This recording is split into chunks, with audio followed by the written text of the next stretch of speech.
Hey friends, thanks for taking time to catch John, Dick, and my notes from the Imola 2024 Grand Prix. But before we get to our notes, I need to take a moment to ask, have you subscribed to or followed the show on your favorite podcast app? Have you shared the show with your fellow F1 fans? If not, can you take a moment to do so now?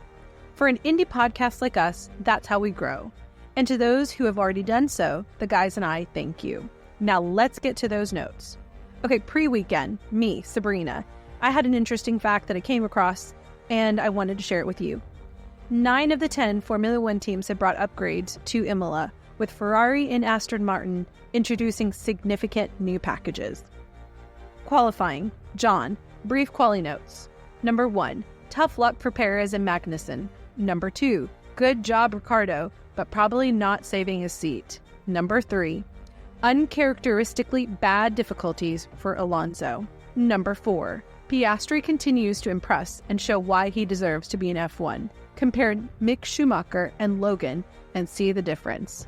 Number 5, very well done Hülkenberg. The most races without a podium, but proving he deserves one.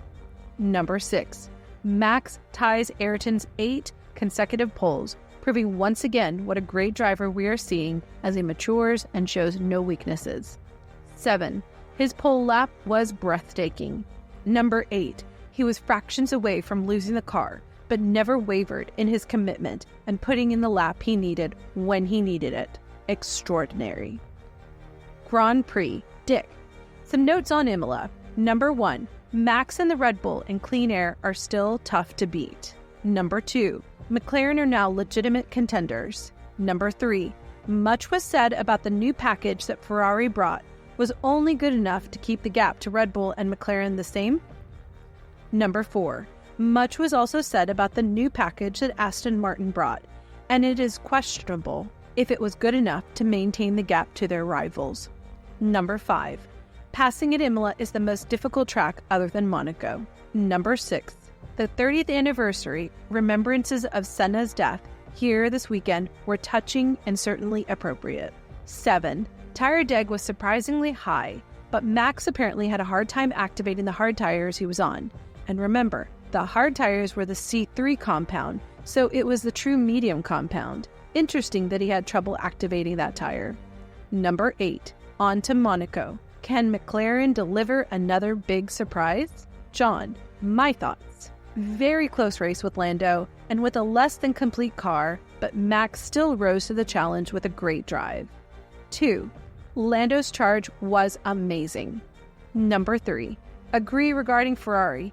We are now seeing the development race play out. On this, Aston is losing the race. Number 4, love Vettel's drive in the MP4 and very glad they remembered Roland as well.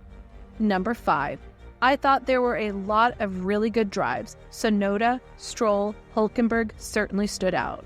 Number 6, can't wait for quali in Monaco.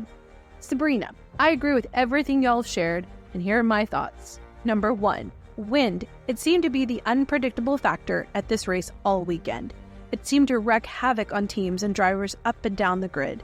Just another aspect of why I love racing. The uncontrollable factor. You just have to do your best to react and adjust. Number 2, Max is a racing talent. Unquestionable. His car was not optimized for performance. In many ways, it seemed to fight him. But he wrestled and won. I have respect for that. Also, I think Max enjoyed the battle. I mean, who wants to just coast to wins? Not someone who is an elite and high-performing athlete. Number 3, Lando. He gave Max a good run for his money. What heart and talent. I have said this over the last year. Lando is carving out a soft spot in my mind. I cheered him on, really hoping to see him on the top step. Number 4, Charles. At the end of the race, he looked so deflated. I do think it's becoming clear to him that he's got stiff competition now via Lando McLaren. Their pieces are coming into play, which makes it hard for Charles as he sees the improvements Ferrari are making and the fear that it could all slip through his hands. With the ever-weighty Monaco Grand Prix in front of him, I hope the emotions and ghosts of the past don't get him off the line. His car is better than last year. His team is doing better, especially in the area of strategy, than last year. He has more time in the seat. He needs it all to converge together. He needs to stay calm, stay focused, and trust himself. I was rewatching the 2019 Monaco Grand Prix last week. He's not the same driver. He has grown. He needs to remember he can do this. Number 5, Alonso. How unfortunate a weekend. He knows things can happen. I believe he believes in his team and will come out fighting in Monaco. He knows from experience that Monaco can be unpredictable and the cards can drop in his favor unexpectedly. He simply needs to be positioned for the opportunity.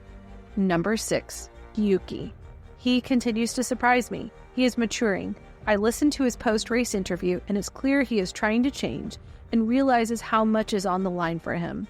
He's like the kid who goes to college, does terrible his first year, and realizes he has to reform his ways and shocks everyone by going to the top of the class. His unrealized potential might actually be realized if he continues on this track. Number 7, Kevin. Happy to see he wasn't called into the steward's room. Smiley face. Wonder if they missed him or vice versa. Number 8, Logan. He had a brave face, would expect nothing less, but it can't help his confidence when his team principal speaks out about his seat being on the line on the heels of his teammate re-signing. Number 9, Albon. Must have been a bittersweet weekend. The announcement, sweet. The Grand Prix results, bitter. Number 10, Sergio. At the beginning of the race, one of the commentators stated that this race has a 100% chance of a safety car based on history.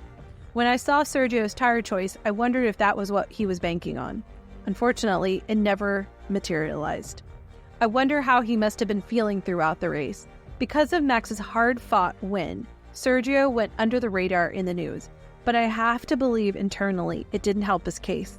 In a day like Imola, Red Bull needs a driver who can bring up the points for the team overall. Red Bull has to be wondering if he can be counted on to consistently bring it. Sergio needs to keep calm, answer his critics on the track. Number 11, Red Bull. I'm still cautious in thinking the development race is gaining on them. The evidence is mounting. I have to wonder if the engineers and mechanics are chasing issues, but their confidence may be poked because of all the internal dynamics. I found myself wondering how teams, strategists, Hannah Schmidt and other colleagues are processing the barrage of data, gaming out the next 2 weekends. Number 12, McLaren. It might be they have improved. I'm very hopeful. As with Red Bull, I am cautious. A few more races will let us know if these updates are McLaren unlocking the problem or having race-specific adjustments and answers that helps get into the heads of their competitors.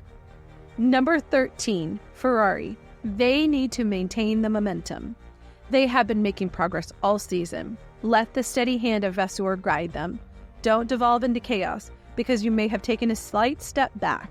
Instead, regroup and charge forward. At the same time, don't get too heady drinking your own Kool-Aid. Steady progress forward on all fronts will allow you to topple Red Bull. Number 14, Aston. It's unfortunate. They have so much promise. I do think it's still within their grasp. Right now, honesty and hard conversations without blame needs to happen. It's not too far down the calendar to rectify this. So hold on to each other and hold on to hope. Dick. Great stuff, Sabrina, and I agree with you 100%.